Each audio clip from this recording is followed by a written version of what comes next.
expand till you feel naturally full, and just pause and hold your breath for a moment. Notice how the inhale affects the body. Without exhaling, inhale just a little more till it's naturally full again. There's 2 levels of fullness. And then exhale all the way out. Again, inhale, expand your upper chest. Hold the breath. Without exhaling, inhale again, expand it to the side rib cage. And exhale all the way. Notice how this is different than your everyday breathing. It's conscious, mindful breathing. One more time, inhale, expand your upper chest. Inhale a little more, expand your side ribs. Take one more small breath. It'll be much shorter, but again, you're not forcing or struggling. And then exhale all the way out.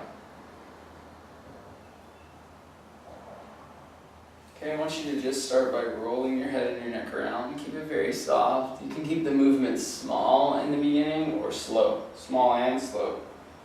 And just feel where your neck is like the tightest, or where you feel tension or tightness, resistance in the body. As you deepen the breath,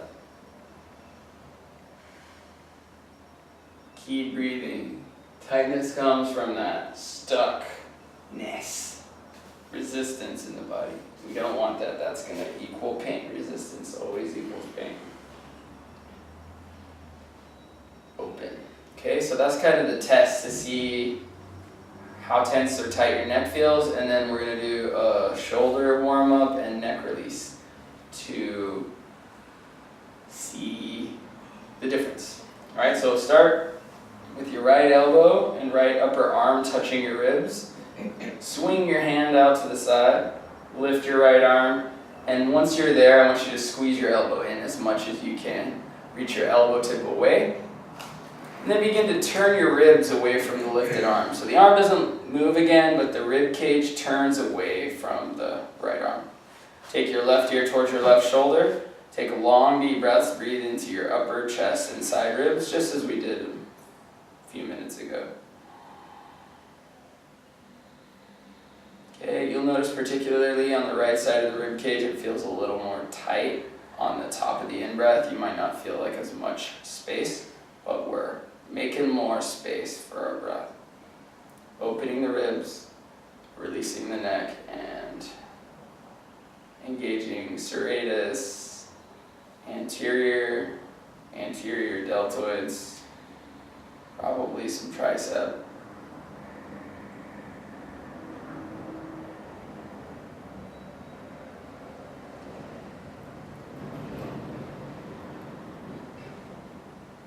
As you exhale, bring your chest and your head back to center. Just take your arm down.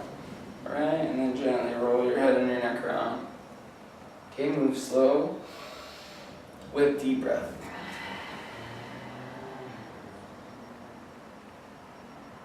If things feel like they're starting to move, but they're not quite there, it's because you're not breathing deeply enough.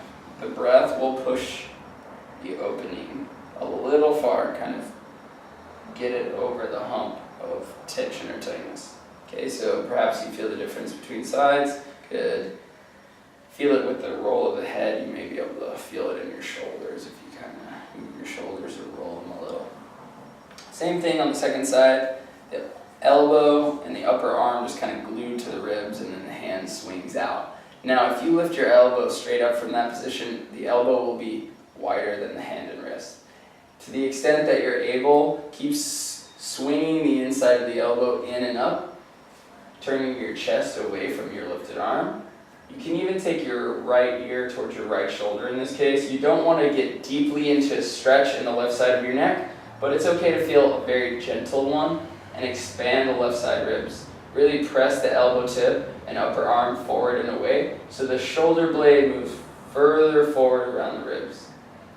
Your chest has to stay lifted.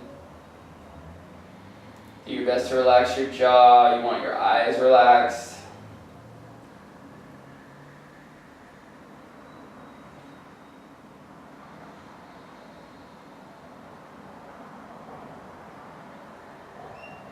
expanding upper chest, holding the breath, inhaling a little more. Find that natural place. Breathe enough. You want to find how much is enough. If you breathe and you force it, you're just going to tense and stress yourself out more. To the point where it still feels good is probably enough. Don't struggle. Struggle is resistance. Work with where you are.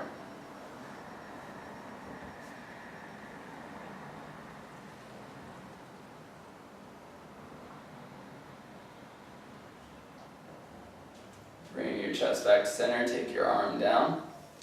Roll your head and your neck around like a well-cooked piece of asparagus now, okay? Now it's more open. You have more greater range of movement with less resistance. Is anybody else getting that? Does anybody just totally not feel that? Like you get how, what you're feeling is your shoulder blades literally just went shoot and forward around your rib cage. So you basically pulled your shoulder blades down and forward, okay? That's what we're always doing with downward dog. I mean, headstand, handstand, all of it is that basic movement of the shoulder blades coming forward around the ribs. It supports the neck, the chest, and the upper rib cage. Okay, next one, I want you to come off your blocks. You're going to straighten one leg, and your other knee. Fingertips face forward. So make sure your fingers face forward. If you just kind of lean back like this, not much is going to happen, but if you turn your fingers forward and lift your chest, you're going to have a better response. Take deep breaths, expanding your upper chest and side ribs. You can turn your head away from the arm that you have back. So in this case, it's a right arm. You can lift your chest, kind of try and even turn your ribs away from your right arm. You'll feel more stretch in the chest. So this can be a really deep, it's a really deep chest opener. You may feel it over on the front of your humerus, and that's okay. It's okay to get a pretty deep stretch here. It's one of the few safe places in the body you can kind of stretch to a point of pain without likely being injured. Okay?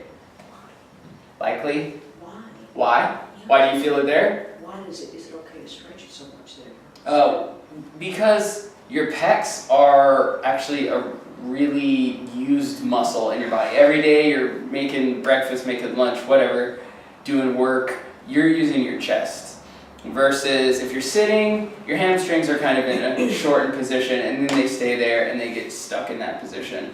Your chest is going to get strong really fast. You can do push-ups and get a strong chest really fast. So relative to other parts of your body, because it's so frequently used and it's so easily strengthened, it's okay to stretch it.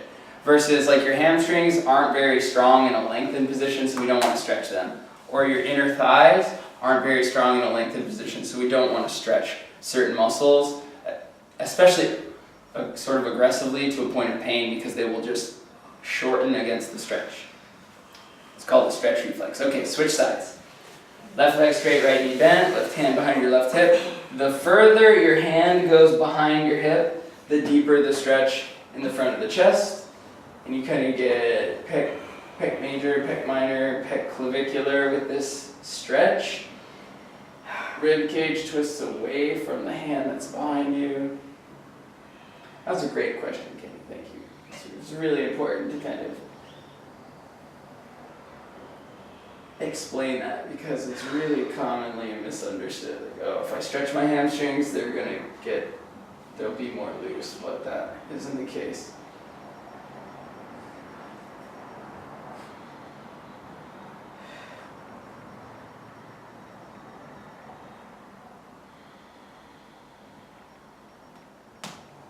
Good, take a couple more deep breaths.